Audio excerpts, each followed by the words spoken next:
Hello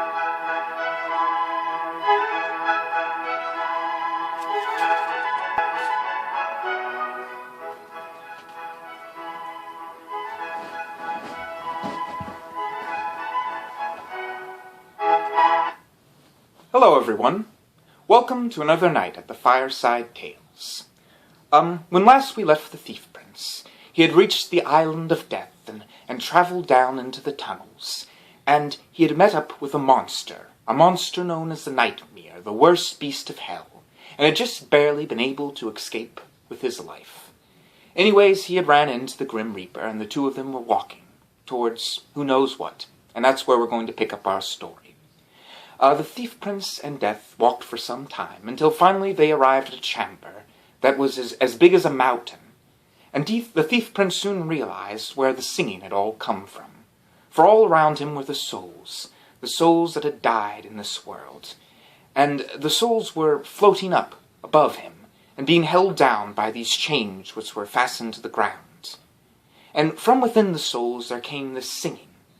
Well, the Thief Prince, he walked around, and he saw the souls of the great people of this world.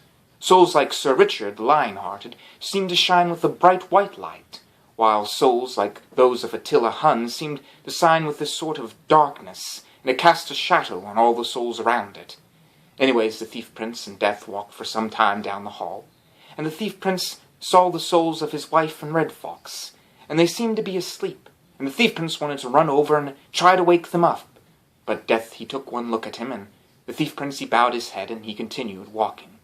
Eventually they arrived at a large door which is as big as a castle, and Death opened the door, and the Thief Prince walked in.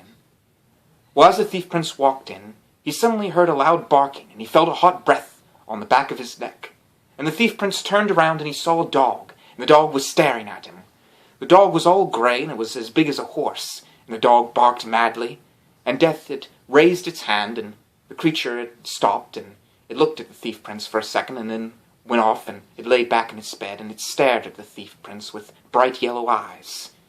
Anyways, the Thief Prince, he got into the middle of the hall, and Death walked over to his throne, and he sat down, and he spread out his large wings like those of a crow, and pulled out his sword, the fifth sword, and he looked at Death. "Death, why have you come into my halls? If you are trying to steal one of my souls, I warn you that no creature can steal from Death, not even a great thief like you." And the Thief Prince said, "Oh, please, my lord, don't think that. I have come because you have unfairly taken my wife's soul, and I wish to speak to you, to try to reason with you, to give her back to me." And Death, he said, "There is no soul that I have ever stolen unfairly. I always follow the very rules that this universe has created." And the Thief Prince soon realized that Death was very much a rule follower, always following by the book. Well, anyways, the Thief Prince said, "Well, there must be some higher authority that I can speak to." So Death, he said, "Well, I do not what good it will do, but I shall allow you to speak to the guardians."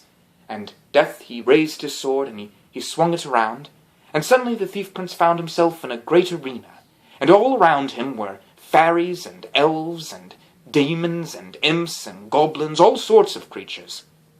And they were all standing around as if they had been there since the beginning of time. And there, sitting on a high throne, was an angel, with long black hair and bright blue eyes, and she was staring down at the Thief Prince and Death. "Order, order in the court," she yelled, and she seemed to have a very jolly voice. "This is the case of the Thief Prince and Death. As is custom in these cases, Death is allowed to go first." And Death, he bowed. "Thank you, my lady." And he looked around at them. "Friends, I understand the Thief Prince. I know it is sad when a soul dies from this earth. But let me just say that whenever one flower withers, another one always grows in its place. All things must die in this world. That is the natural order of things, the natural order that has been around since the very beginning. This book is a book of nonsense, but nonsense is just a part of this universe, a part of it like order. And when this nonsense is enacted, we must follow by its rules, and we cannot change them. No, we cannot go back and change this, for that would change the very flow of time, and that is something we cannot do. I would be willing to speak about bringing an end to this book, but as far as I am concerned, the Thief Prince's wife must stay dead. And Death, he bowed his head and allowed the Thief Prince to speak. Well, the Thief Prince, he walked up. My friends, I understand what Death says about this being simply the natural order of this world, that everything must die. But my wife was taken unfairly from me. No one human being should be able to just kill whoever they deem fit, just because they have enough people that are willing to kill themselves. And I understand that nonsense is a natural part of this universe. But nonsense comes so rarely in our universe that when it comes, shouldn't it be done for good? Out of mercy by this court, and by death itself, I ask for my wife to be brought back, even despite what could happen. Because to tell you the truth, sir, I understand all these rules, and I understand the universe has to be governed by them, but damn them! Damn all the rules! Because, to be honest, we are all striving to reach a higher cause, a higher reality. And the truth of the matter is, sometimes you have to break the rules for those you love. And everyone began talking amongst themselves, and the angel, she said, You speak true, Thief Prince. There is a higher order in this world, and I believe that this higher order will decide the outcome of this trial. Therefore, we shall have 3 challenges, and the winner is the one that the higher being chooses. And she said, In other words, I am leaving this in the hands of fate. Whoever wins at least 2 of the challenges shall have, and she looked at Death, for Death, you will get the Thief Prince's life. But if the Thief Prince wins, he will get back Red Fox, his wife, and a bit of time that he has lost from his grief and sorrows. Would this be agreed upon you, Death? And Death said, I would agree. Very well then, said the angel. Court is adjourned. And she hit her hammer down on the table, and suddenly the scene around the Thief Prince changed, and he found himself in a large grassland, and there was a man standing in front of the Thief Prince in a green hat and green clothes, and the man said, Welcome, my friends. This is my homeland. And he said, This is Ireland, and I will be giving you the first challenge. Thief Prince looked around, and he realized that Death was standing next to him. You see, here recently, a bunch of snakes have been slithering around my country, and biting at the horses and at the people hiding under rocks. You 2 will have the duty to get these snakes out of here. And the Thief Prince, he said, Well, I shall do my best. And Death said, Yes, and I shall do my best. So the 2 of them, they begin to go about. And anyways, Death decided he would try to kill the snakes, and he used his powers to kill all the snakes that he came across. But the snakes began to tell each other that Death was around, and they all began to hide under stones and in trees. And so Death couldn't get them all, and so Death was unable to scare the snakes from Ireland. But the Thief Prince was a little bit more clever. He found St. Patrick, and the 2 of them decided that the best way would be to charm the snakes out of Ireland. So the Thief Prince got a flute, and St. Patrick got a fiddle, and they began to play. And the snakes were also charmed by the music that they followed St. Patrick and the Thief Prince. And that is how the snakes all left Ireland. So the Thief Prince won the first challenge. And the angel said, Very well, we shall move on to the second challenge. And that is what they did. They moved into the second challenge and arrived in the woodlands of France. And a fairy came up to them. It was in fact Cupid. And he had his bow and arrow with the arrows of love. And Cupid said, Okay, folks, all right, there is a man here. His name is Gispetto, and this man has absolutely refused to fall in love. Not a single woman can charm his heart, and he prefers to stay a bachelor, something which I cannot stand. Now I have tried to shoot my arrows at him, but he's always able to run away from them. Therefore, I resolve you 2 to the task. You must make him fall in love with a woman. And he said, Here are my arrows. Use them as you deem fit. So the Thief Prince, he went after this Gispetto, and he saw him sitting, and he was singing to himself, quite happy, free in his bachelor life. And the Thief Prince, he pulled back his bow and he shot. But the moment the bowstrings pulled, Geppetto seemed to hear it, and he ran as fast as a deer, and the arrow didn't even hit him. Well, anyways, the thief prince tried and tried again until he ended up using up all the arrows, and he gave up and said, "Oh, that man just will not fall in love." So Death decided to give it a try. He sneaked up, and instead of actually trying to shoot at Geppetto, he instead set out a gorgeous feast for him.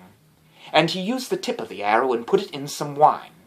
And the poison was all in the wine, and so Death he hid behind a stump, and the thief prince and Death watched, and Geppetto he walked over, and he took a swig, and as he was sitting there, a beautiful woman by the name of Maria passed by, and Geppetto was immediately thunderstruck, and he ran over to her and he began to kiss her on the cheek, and the two of them got married, and the poor man was forced out of his life as a bachelor, and he never sang or was never happy again.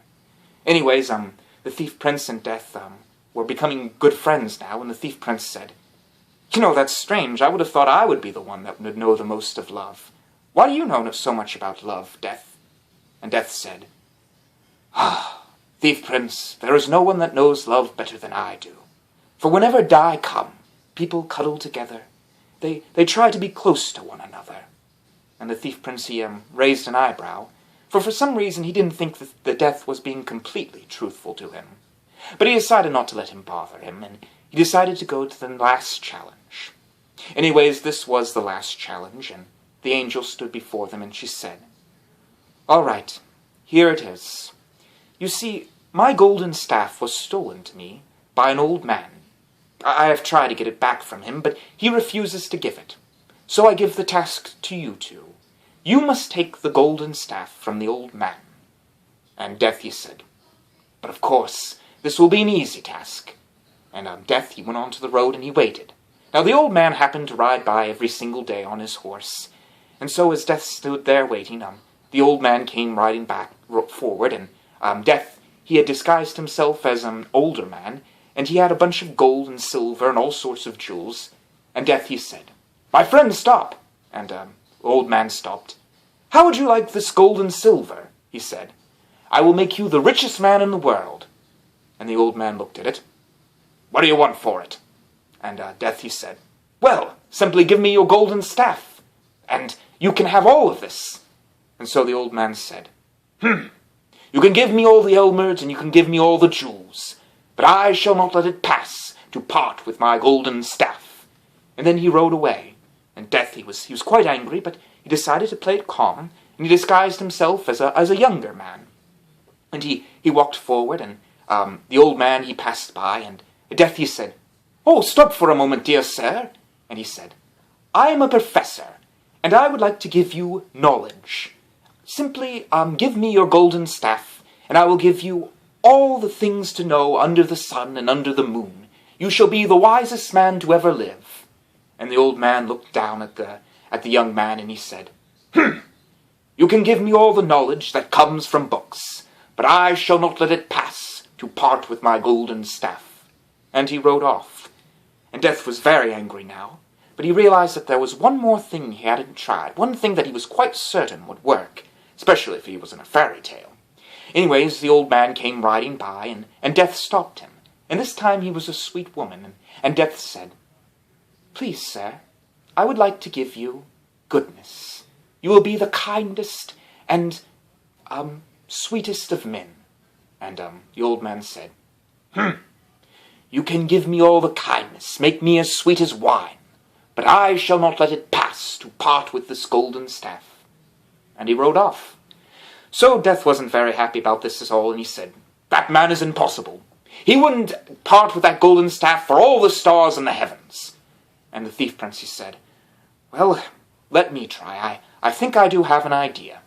So Death, he waved his hand, and the thief prince walked forward, and he waited for the old man to pass, as he did indeed. And the thief prince said, "Stop for a moment, friend." And the old man said, "What do you want to give me for my golden staff? For that's what everyone seems to want to take from me today." And the thief prince said, "Please, I do not want to take anything from you, sir. I just want to talk to you." Well, the old man, he said, "All right." And so they talked for quite a while, and they began to talk about how hard things were anymore, and how life seemed to be so miserable for the both of them. And the thief prince said, "The truth of the matter is that I have lost my wife." And the old man said, "Yes, the truth of the matter is that my wife is very sick too. She is dying in her bed, and she says all she wants to do is to see the stars, but she's so weak that she cannot even leave her bed, and I've been unable to help her." And the thief prince, he said, "Well, maybe I can help you there." And the thief prince, he pulled out that bright orb that had been given to him by the fairy queen, and he said, "Please, sir, here's this orb, and when you give it to your wife, she can see it like a star." And the old man, he said, "Well, I'm not sure. What do you want for it?" And the thief prince said, "Just your golden staff." And the old man said, I'm not sure if I can give you that." But the thief prince said, "Please, look, I know that it's a hard world, and it's hard for all of us. But if you give me that staff, I have a chance of saving my wife. And if I give you this orb, you have a chance of saving your wife. So let us give hope to one another in this world." And the old man, he looked at the thief prince for a moment. "Because, sir," said the thief prince, "hope is really all you need." And the old man, he sat there and he seemed to be thinking. And slowly he raised his staff, and the thief prince raised the orb. And the old man took the orb and he held it up in the air, and the thief prince took the staff. And the old man, he smiled at him. "Yes, hope is the greatest gift of all things in this world." And he rode off. Anyways, the thief prince went back with the orb held up in his hand. And there was a great feasting and partying that night, and all the creatures, they sang, and there was great cheer. And Death, he walked up and he said, "Perhaps, thief prince, you were right. And perhaps I have forgotten something about the human species. For in the end I think that life is in fact more powerful than even death. For life has hope." And the thief prince said, "Yes, perhaps death." And the thief prince walked, and he sat down and he laid in his bed thinking about this for some time, until finally he fell asleep. When he woke up the next morning, he found himself in his own bed, and he thought the whole thing had been a dream, and that he was going to walk down in the dining room and find that his wife was dead, and Red Fox sitting there with tears in his eyes with his children. But as he walked down, he smelled bacon, frying, and he could hear chattering and talking.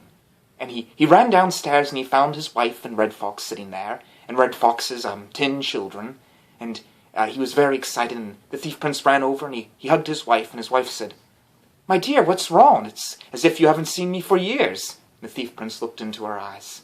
"Yes, it's a very long story, one I don't think you will believe, but come, let's have a little bit of toast." And they all sat down, and the thief prince began to tell his story. And as we leave this scene, the little hut of the thief prince, and look up into the sun, which seemed to be shining brighter than it ever had before. And I think that's where I'm going to call it an end. It's an incredible story, and very true. And, as always, sweet dreams and good night.